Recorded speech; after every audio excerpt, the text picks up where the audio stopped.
ಆ ಹಳ್ಳಿಯ ಒಂದಷ್ಟು ಜನ ಸೇರ್ಕೊಂಡು ಆಸಕ್ತಿ ಇರುವಂತಹ ಕಲಾವಿದರು ಸೇರ್ಕೊಂಡು ಒಂದು ನಾಟಕ ಶುರು ಮಾಡ್ತಾರೆ.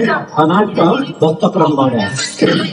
ಆ ಭಕ್ತ ಪ್ರಹ್ಲಾದ ನಾಟಕ ತಾಂಡವರಿಗೆ ನಿರ್ಮಾಣ ಮಾಡಿ ಊರ ಹನುಮಪ್ಪನ ದೇವಾಲಯದಲ್ಲಿ ದಿನ ಪ್ರಾಕ್ಟೀಸ್ ಶುರು ಮಾಡ್ತಾರೆ. ಹೀಗೆ ಪ್ರಾಕ್ಟೀಸ್ ನಡೀತಾ ಇರ್ತದೆ.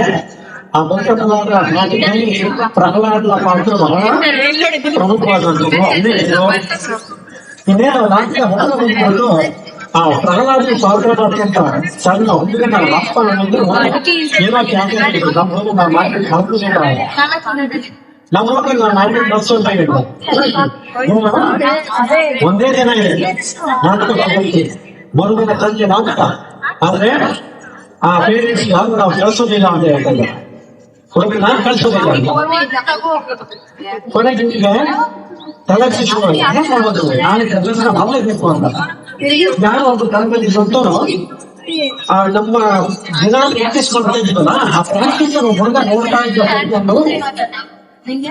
ಅವನು ಕೇಳೋಣ ಅಂತ ಪ್ರಾಕ್ಟೀಸ್ ಶುರುವಾದಾಗಿಂದ ಒಂದು ಸಣ್ಣ ಹುಡುಗ ಹನುಮಂತ ಒಂದಷ್ಟು ಎಮ್ಮೆ ಬಿಟ್ಕೊಂಡು ಆ ಪ್ರಾಕ್ಟೀಸ್ ಏನ್ ನೋಡ್ತಾ ಇರ್ತಾರೆ.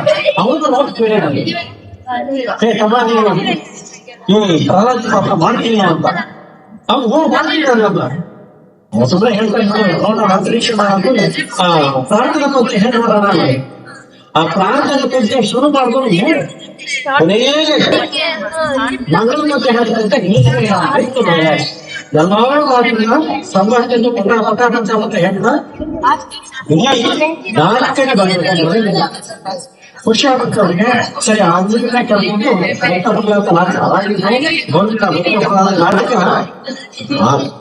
ಎಷ್ಟು ಜನಪ್ರಿಯವಾಗಿರುತ್ತಂದ್ರೆ ಆ ಮೂಲ ನಾಟಕ ಮಾಡಿ ಆ ಭಾಗದಲ್ಲೆಲ್ಲ ಬೆಳಿಗ್ಗೆ ಬಾಯಿಗೂ ಅಷ್ಟು ಪ್ರಾಪುರವಾಗಿ ಅವನಿಗೆ ಒಂದು ನಾಟಕ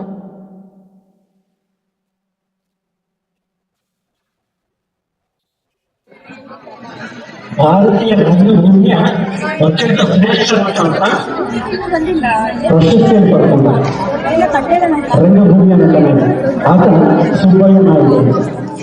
ಬಹುಶಃ ಸುಬ್ಬಯ್ಯ ನಾಯಕ ಅಂತ ಅಂದ್ರೆ ಗೊತ್ತಾಗ್ತಿಲ್ಲ. ಕನ್ನಡದ ಲೋಕೇಶ್ ಅಂತ ಒಬ್ಬರು ನಟ ಇದ್ದಾರೆ. ಆ ಲೋಕೇಶ್ ಬಹುಶಃ ಇನ್ನೂ ಗೊತ್ತಾಗಂದ್ರೆ ಮಜಾ ಅಂತ ಒಂದು ಏನ ಕಾಯಿ ತುಂಬ ಅದರಲ್ಲಿ ಏನು ಅಂತಾರೆ ಸೃಜನಾತ್ಮಕ ಆ ಸೃಜನಾತ್ಮಕ ಅಂದ್ರೆ ಆ ಹುಡುಗರಿಗೆ ಸಣ್ಣ ಅವಕಾಶ ಸಿಗ್ತಾರೆ.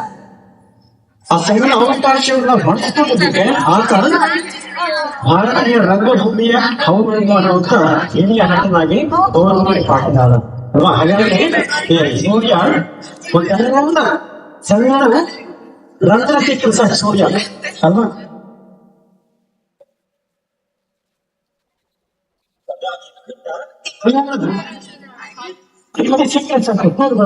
ಆದ್ರೆ ನಾವು ಕೂಡ ಒಂದು ಸಣ್ಣ ಅವಕಾಶ ಇದ್ದು ಕೂಡ ಅದರ ಜೊತೆ ಬಳಸಿಕೊಂಡಾಗ ಮಾತ್ರ ನಾವು ಜಗತ್ತಿನ ಏನು ಅಂತ ತೋರಿಸಬೇಕಾಗ್ತದೆ, ನಮ್ಮ ಅಸ್ತಿತ್ವವನ್ನ ಹೊಂದಿಕೊಳ್ಳಲಿಕ್ಕೆ ಆಗ್ತದೆ. ಹಾಗಾಗಿ ಇವತ್ತಿನ ವೇದಿಕೆ ಇವತ್ತಿನ ಹಿರಿಯರ ನಿಮಗೆ ಹೇಳಿರುವಂತಹ ಮಹತ್ವವನ್ನು ಅಲ್ವಾ, ಇವೆಲ್ಲವೂ ಕೂಡ ನಿಮಗೆ ಅಂತ ಒಂದು ಸಣ್ಣ ಬೆಳಕಿಂದ ಆಗಲಿ ಅಂತ ಆಶಿಸ್ತಾ ನನ್ನನ್ನ ಬಹಳ ಪ್ರೀತಿಯಿಂದ ಕರೆಸಿ ಒಂದೆರಡು